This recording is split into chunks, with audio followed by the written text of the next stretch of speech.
call back after 8 o'clock, okay?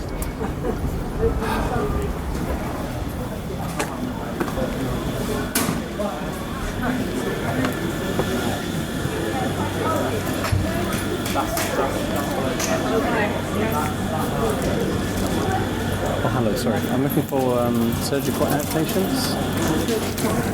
Which floor am I? She was on purple ward, she said. Purple. So is she an inpatient? Yeah, she's been in since Sunday, but she's just had an outpatient procedure and she's waiting for another one.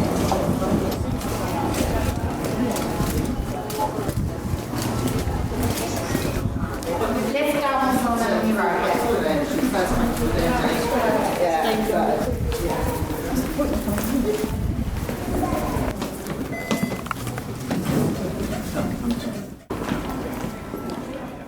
Higher than the handsomest hotel, the lucent comb shows up for miles, but see, all round it close-ribbed streets rise and fall, like a great sigh out of the last century. The porters are scruffy. What keep drawing up at the entrance are not taxis, and in the hall, as well as creepers, hangs a frightening smell. There are paperbacks and tea at so much a cup, like an airport lounge, but those who tamely sit on rows of steel chairs, turning the ripped mags, haven't come far. More like a local bus. These outdoor clothes and half-filled shopping bags, and faces restless and resigned. Although every few minutes comes a kind of nurse to fetch someone away. The rest refit cups back to saucers, cough, or glance below seats for dropped gloves or cards. Humans, caught on ground, curiously neutral. Homes and names suddenly in abeyance. Some are young, some old, but most at that vague age that claims the end of choice, the last of hope. And all here to confess that something has gone wrong. It must be error of a serious sort, for see how many floors it needs, how tall it's grown by now, and how much money goes in trying to correct it. See the time, 11:30 on a working day, and these picked out of it. See as they climb to their appointed levels, how their eyes go to each other, guessing. On the way, someone's wheeled past, in washed-to-rags ward clothes. Please mind the doors. Doors closing. Let's go. They see him too. They're quiet. Doors closing. To realise this new thing held in common makes them quiet. For past these doors are rooms, and rooms past those, and more rooms yet. Each one further off, and harder to return from. And who knows which you will see, and when. For the moment, wait. Look down at the yard. Outside seems old enough. Red brick, lagged pipes, and someone walking by it out to the car park, free. Then past the gate, traffic. A locked church. Short terrace streets where kids chalk games and girls with hairdos fetch their separates from the cleaners. Oh world, your loves, your chances, are beyond the stretch of any hand from here. And so unreal a touching dream to which we all are lulled, but wake from separately. In it, conceits and self-protecting ignorance congeal to carry life, collapsing only when called to these corridors. For now once more the nurse beckons. Each gets up and goes at last. Some will be out by lunch, or 4. Others, not knowing it, have come to join the unseen congregations whose white rows lie set apart above. Women, men, old, young. Crude facets of the only coin this place accepts. All know they are going to die. Not yet, perhaps not here, but in the end, and somewhere like this.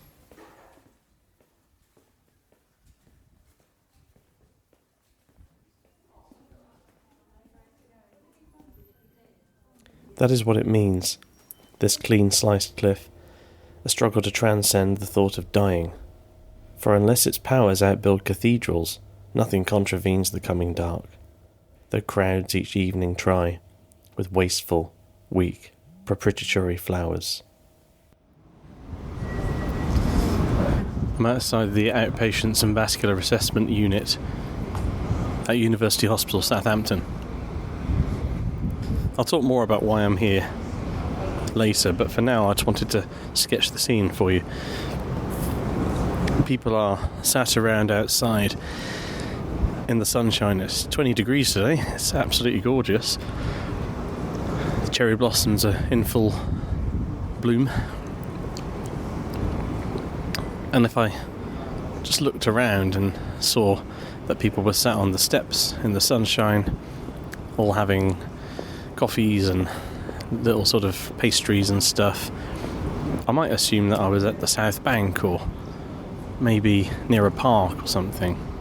Possibly even on the continent. It's so warm.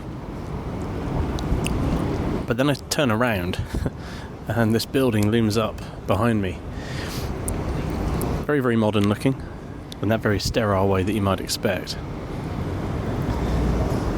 And I've just spent the past hour or so of my life going into this place and out again, and then I'm about to get back in my car and drive back up the M3 to home.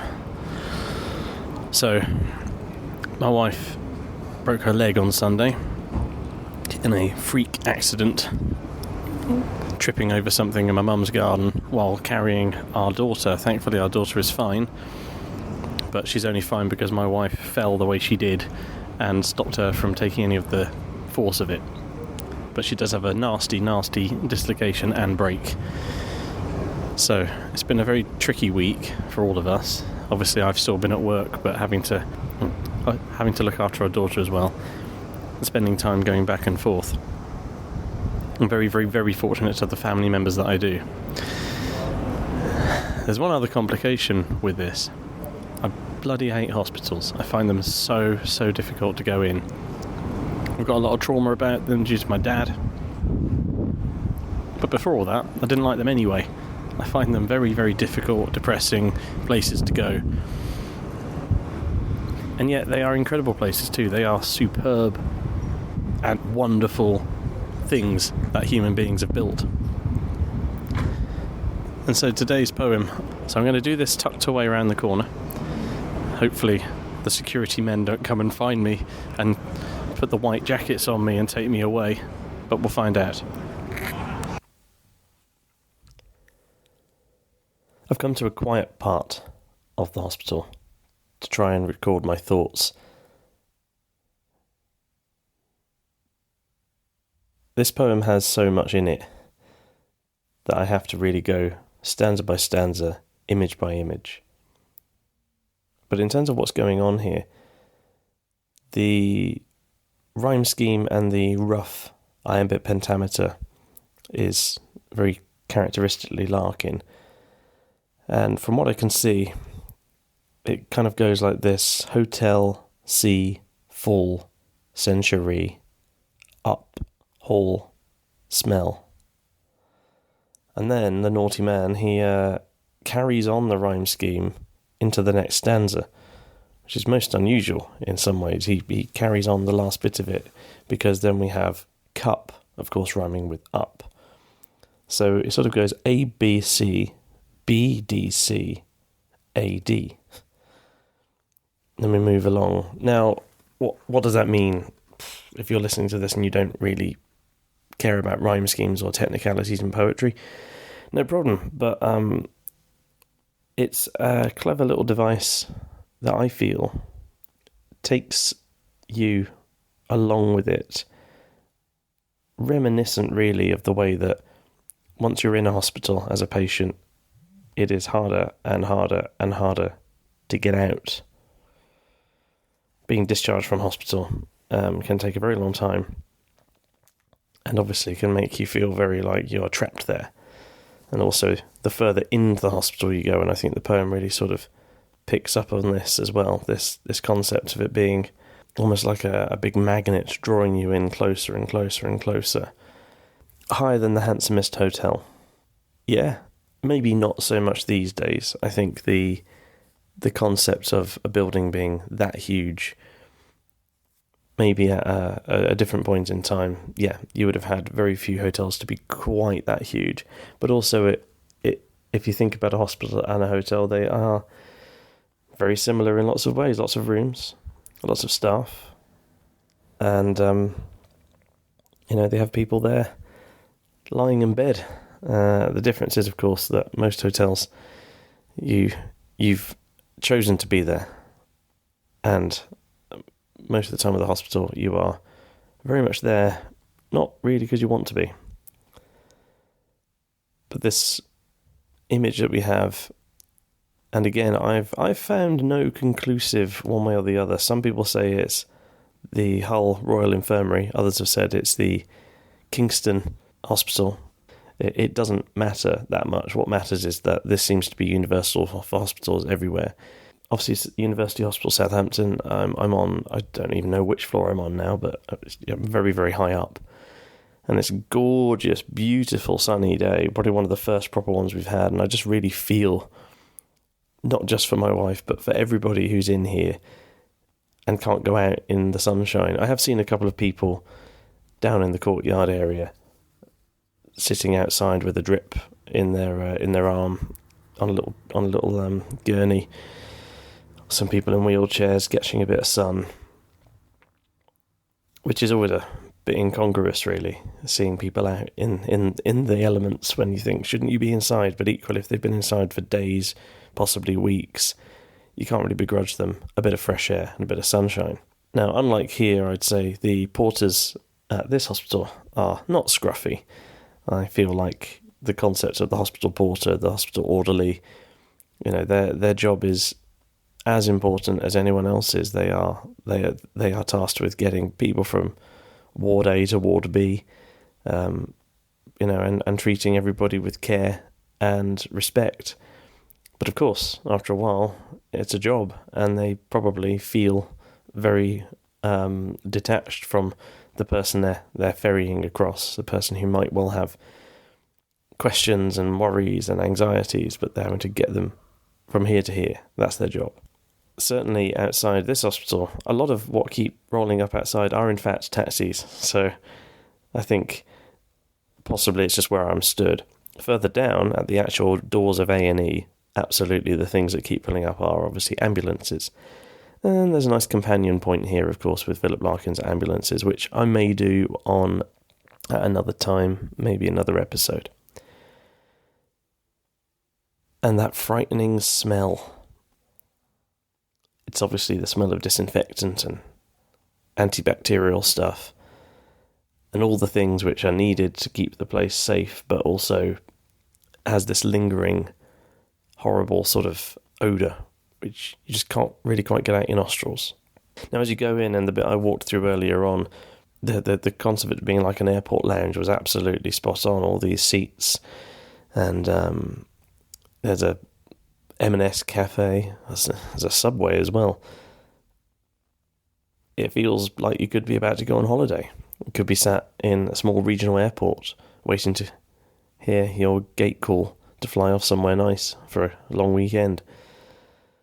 Instead, it's kind of the opposite feel of that, and Larkin, as usual, captures the people superbly here, tamely sitting on rows of steel chairs, turning the ripped mags. Nowadays, of course, everyone's looking at their phones all the time, so that has been a historical update, I guess. But yeah, the idea of the local bus not having come far. You do tend to go to your local hospital. Obviously for us, Southampton is quite a long way away from where I live. It's a good hour in the car, but that's just because of where the accident happened. So that is unfortunate, but most hospitals are on the outskirts of major cities. So everybody travelling there is either taking the bus, taking a taxi, or driving, or sometimes, if they're lucky enough, they could even walk. The idea of the hospital being right there is both a comforting thing and also a sense of, well, especially when it's looming over the landscape, over these close-ribbed streets, this great sigh out of the last century. It's almost like the hotel imagery for the hospital is that if it was a hotel, people might go, oh, that's just the hotel, it's very nice, it's kind of benign. And yet in this case, because it's a hospital, there's a sense of, well, we need that but we don't really want to have to need it. And again, these outdoor clothes and half-filled shopping bags. I think of how when there's been an accident or something urgent like that, how quickly you scramble to get your life packed into little bags here and there. I followed my wife into the hospital carrying her shoes, which I now look back on and think, well, that was completely needless. I didn't need to have them there. She wasn't about to put them on anytime soon, but you don't really think, do you? You just act on instinct. You pick things up, and I had her shoes, and I had a couple of little items that I'd picked up for her as well, just in a shopping bag, a little bag for life. And the idea of people having this moment in their day that was otherwise unexpected, and it's pulled them out of their day. And the idea of them being both restless and resigned. It's a nice bit of juxtaposition there, because the two things don't really go together. Resigned implies that you don't care, you'll accept what comes your way, but restless is looking around a lot, and I suppose it's the two states of being in a hospital. You're both restless and you're resigned. You're resigned that you have to be there, but you're restless for more information, you're restless for an update, you're restless to be seen, of course. This is obviously punctuated by this kind of nurse. Now, I'm not really sure what to make of that line, a kind of nurse. I presume he's using the term in a sort of, there is a registrar, essentially. Because the minute you step through the doors of a hospital, you're being triaged. How important is your need versus other people's needs? Now, of course, the age-old rule is if you're conscious and breathing, you're automatically lower down the priority list than someone who's being taken in, who's had some sort of awful event, in which case they might be neither conscious nor properly breathing. They're also trying to ascertain what's happened, where you need to go. And there's this real sort of cold logic that has to go on. And it's always the hardest thing, I think. You go into a hospital with emotion, typically. Even if you're quite a rational person, something has happened to you, it's happened to a loved one, you go in and you are immediately being processed. And it can feel quite dehumanising, which I think Larkin captures quite well here. But if you were being seen entirely based on your sense of emotion, then it wouldn't work at all. So this kind of nurse to fetch someone away, there's a sense of foreboding here. The nurse coming in and calling your name is both good and bad. It's good because the wait is over. It's bad because you might be about to get given some information that you don't really want. And of course, once this happens, when your name hasn't been called, everyone else sort of goes back to what they were doing. These cups back to saucers, they cough, they glance below seats for dropped gloves or cards. And we get this caesura here, this first of many, pause after cards. And it says, humans, caught on ground, curiously neutral. I think that's superbly put. Homes and names suddenly in abeyance. Some are young, some old, but most at that vague age that claims the end of choice. Ugh. It's horrible and wonderful, and like Larkin can do so well. Because when you're young, you look at people who are unwell, or you look at people who are older, you look at people who might be sick, and you go, well, that'll never happen to me. Because you think that way because you're young and you have a brain but the size of a bee, and you assume that kind of stuff can't happen to you because you're young and full of health.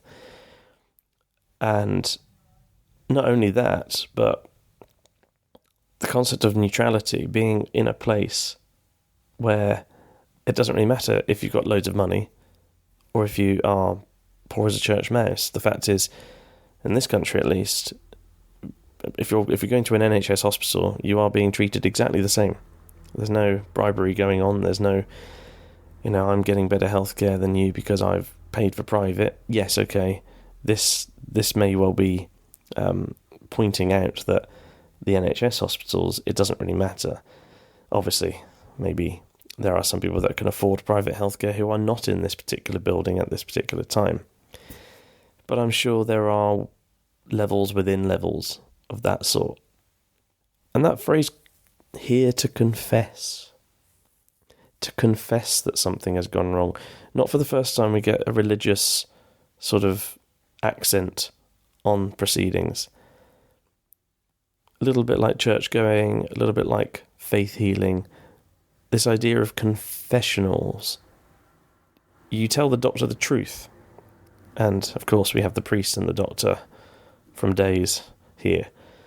You both, to both people, you are supposed to tell the whole truth of what's going on. You tell the doctor information that might be awkward, that you might not tell anyone else. You might tell them how much you weigh. You might tell them how much you drink, how much you smoke, how much you eat of certain things. You might have to tell them about something that's been happening that's deeply private, and you wouldn't even want to tell your significant other. Because your body is yours, and your mind is yours. And yet, if someone's going to help you, they need to understand what's happening. So that word confess I find really interesting. To confess that something has gone wrong.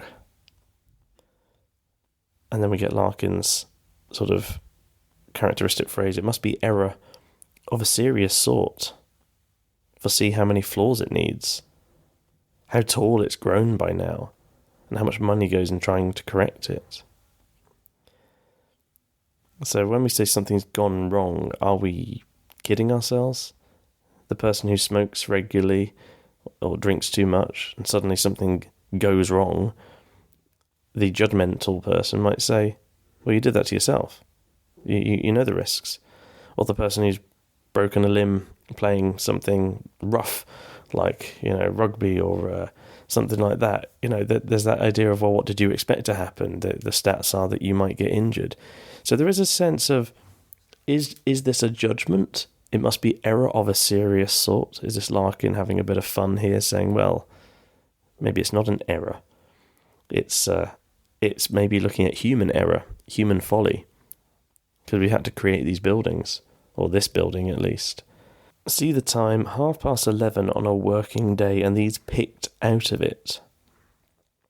Yeah, every sort of strata of person has been taken out of their working day.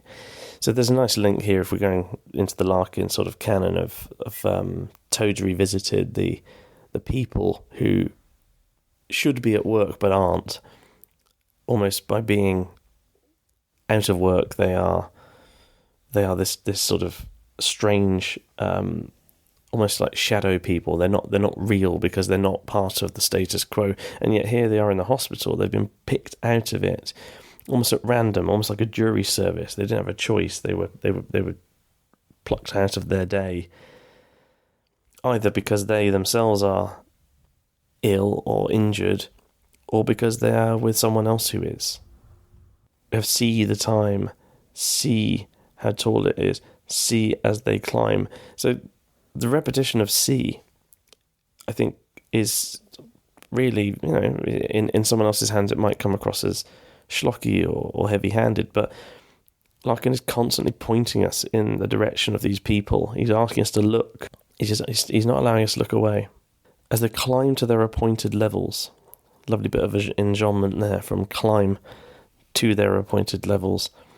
And again, going back to this concept of like the level of the floor that you're on, and I'm not on the top floor here. I'm quite high up, but definitely not on the top floor yet. I don't even know if I can get to the top floor. It might well be completely off limits. But the idea that they're appointed levels, depending on what's wrong with you. Maybe a slight hint here of Dante's The Divine Comedy, the Inferno, the different levels, the different circles based on what's up and what's happening. And it says how their eyes go to each other, guessing on the way. Someone's wheeled past and washed to rags ward clothes. They see him too. They're quiet. So we get this double amount of caesura there. They see him too. They're quiet. this sense of intimidation and fear creeping in as you go into the hospital. When you see people who are unwell, you see people who are injured being wheeled past, you do start to question, what's happening to them. I wonder what happened there. I wonder what happened there. It's not the done thing. Go, oh, what are you in for? Maybe certain patients who've been in a ward for a long time, or if they're on particular, ward where it's obvious why people are all there. But I was acutely aware walking in today that I'm walking past some people who might just have said goodbye to a loved one. And I know what that feels like. If they saw me mucking about with my recorder, it might come across as disrespectful. Hence why I found this quiet spot here. And the idea that people are always guessing what might be wrong and how bad it is, there's a morbid curiosity there, for sure. But then the people who are quiet, they're quiet because they realise this new thing held in common makes them quiet. It's this going from them to us. We're part of this. And then we get our first sort of real Larkin repetition, building and making something so powerful. For past these doors are rooms, and rooms past those, and more rooms yet. Each one further off and harder to return from. And this is superb because we are invited then to really imagine how big, how far, and that sense of distance, even within a building, even within the building itself, is huge. It's a very, very long way from one side of the hospital to another in a literal geographical sense. But also this idea of them being harder to return from. The more severe, the less likely it is you're going to get out. Or certainly not in any particular time frame that you want. And it says, and who knows which you will see and when. For the moment, wait, look down at the yard. Now, I actually I had a strange sense of distance earlier on because I found a window and I looked out of it and down. I could actually see my car. So when I left the other day, I was walking back towards my car and I was thinking to myself, if I was sat in that room and I knew no one was in there, I would definitely be able to see me walking back to my car. And this image here is someone walking by it out to the car park free. Every time I'm getting in my car and leaving, I'm able to go back to a semblance of normality. And my poor wife is stuck in there at the moment.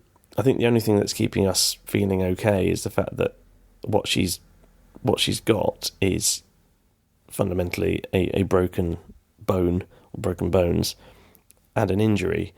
She isn't in there because they're trying to ascertain if she's ever going to be well enough to come out, or if she's lost consciousness, or anything like that, God forbid. So in a way, the worry and fear is minimised in comparison to, say, what was going on with my dad. And even if that sounds a bit like I'm minimising, it's kind of the thing that happens with the human brain. We always want to be somewhere that we're not. We look out, and I'm sure there's someone sat up there right now seeing me going, lucky bugger, I wish that was me. I wish I could just get in my car and go home. And things being taken from you, the choice being taken away from you.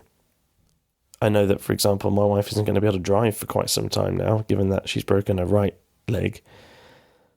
So things like getting behind the wheel and driving off somewhere, which we do frequently, and if you get stuff taken from you, it takes a long time to get used to the idea that you won't have that anymore. The same as, I'm sure, people who are injured and ill, having to adjust to that is in its own right a massive shock. And he describes a few other things in this stanza. He says, past the gate, we have traffic, a locked church, short terrace streets where kids chalk games and girls with hairdos fetch their separates from the cleaners. So this mundane world, it's boring, it's traffic, it's a church that is locked, it's short terrace streets, and you've got kids chalking games and girls with hairdos. Their separates, of course, I'm assuming are their particular items of clothing that they can't get done at home. It's all quite sort of mundane, small kitchen sink stuff here. And then we have this, oh world, Your loves, your chances are beyond the stretch of any hand from here.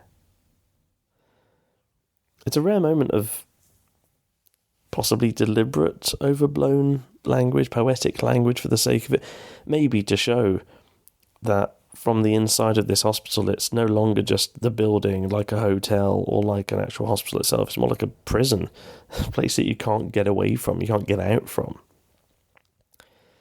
And so unreal, a touching dream to which we all are lulled, but wake from separately. In it, conceits and self-protecting ignorance congealed carry life, collapsing only when called to these corridors. Each gets up and goes at last.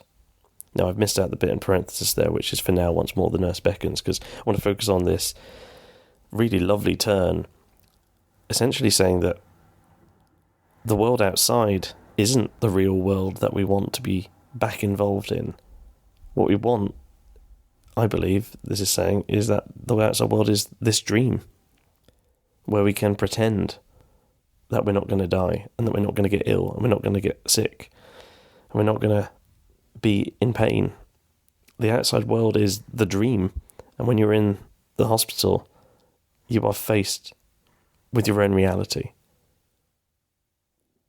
And in a way it's lulled, we're all lulled into this sense of what the world really is, but in reality it's, you are in it. When you're in the hospital, you are not allowed to do any of the things that you find fun or exciting. You have to sit there with yourself and take stock of what you've done with your life and how you've ended up in this situation. As we get towards the end, this last couple of stanzas, we have the sort of dispersal. Each gets up and goes at last. Some will be out by lunch or 4. Others, not knowing it, have come to join the unseen congregations, whose white rows lie set apart above. Women, men, old, young. Crude facets of the only coin this place accepts. So we have this callback, some old, and that vague age. And now we have it sort of itemised a bit more about the fact that actually some of them will be out today. Some of them will be out by lunch. Some of them will be out by 4. Why 4? I don't know. Larkin does seem to like 4 as a time of day when the lights go on at 4, the end of another year.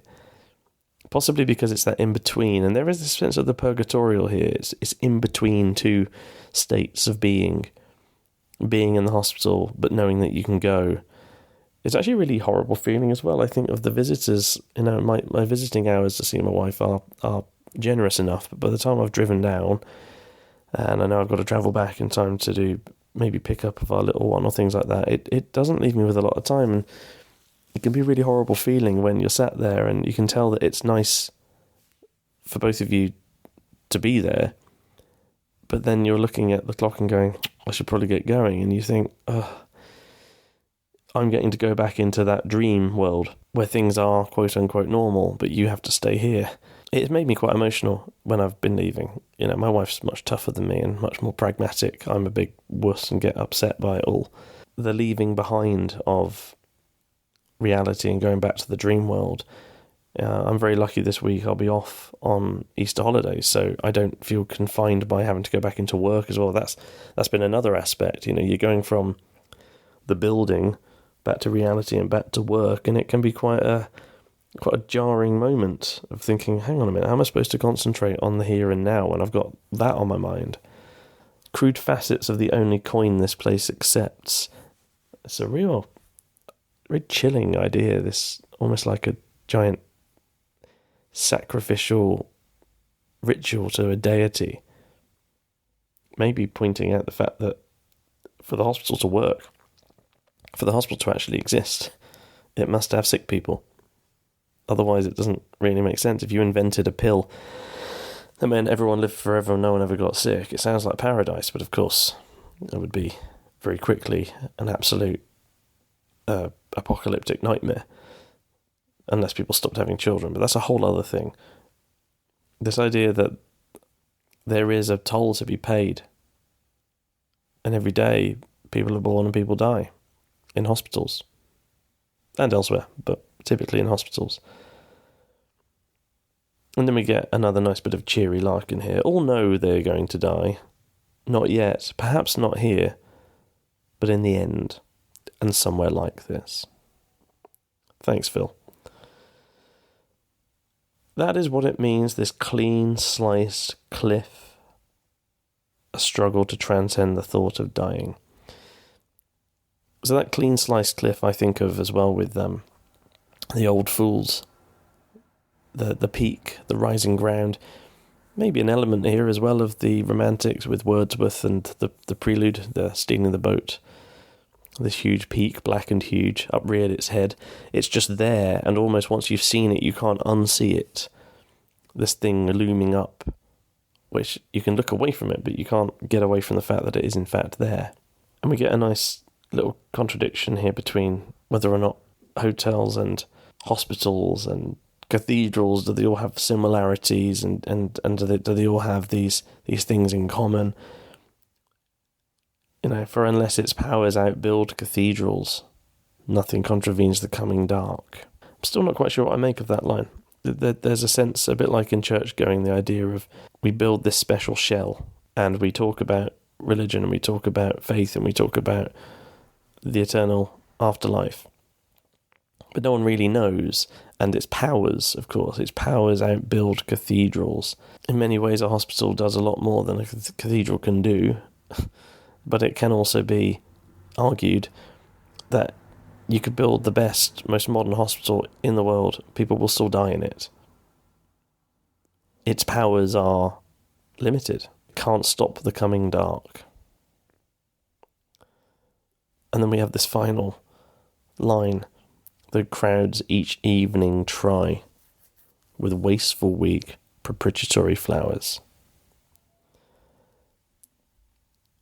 Strangely enough, this line hasn't aged superbly, because I'm not certain I'm actually allowed to bring flowers in. They're certainly not allowed on this ward.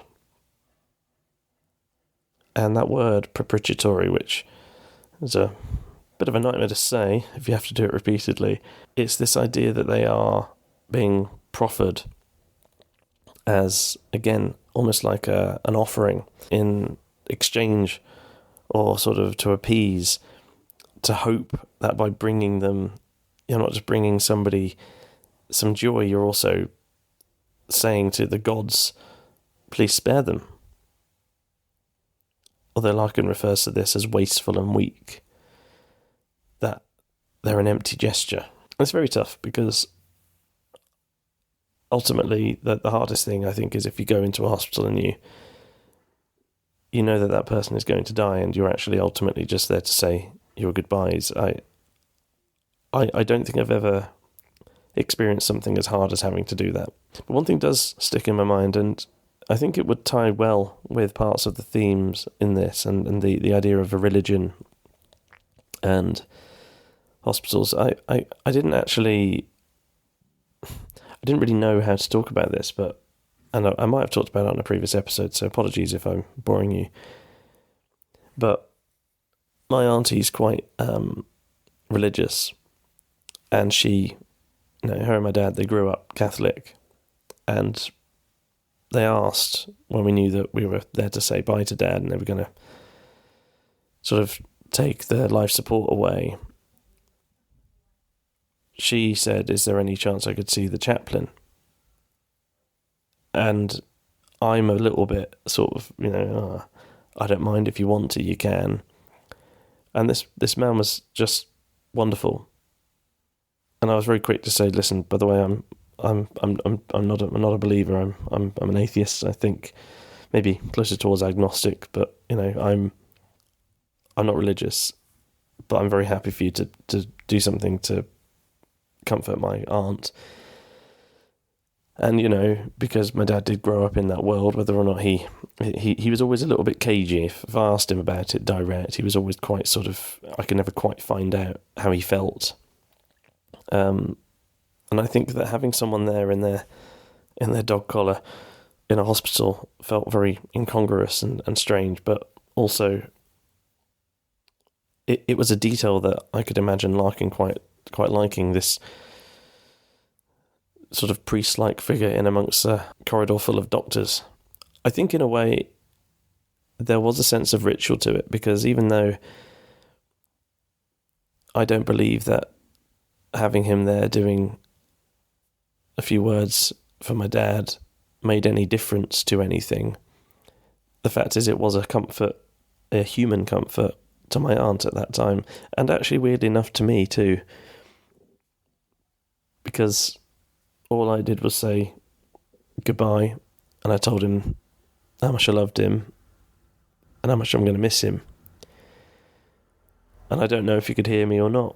The fact is, when you get right down to it, hospitals are much, much grander and greater than purely prosaic places where you treat sick people. They are those things, and they have to be those things too. But they're also places where we learn to either say hello to a new life, which is wonderful, or we say goodbye to someone.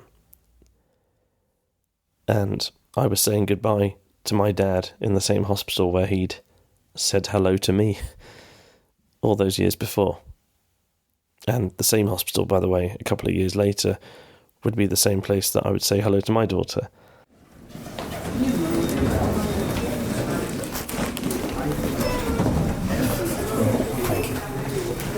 Not sure where I'm going, but I'm going somewhere. Yeah. Easy to get lost, isn't it? Oh, it's a massive place. It gets bigger every year. I've been here for a few years, I must admit. What sort of place you like to come in? I guess not.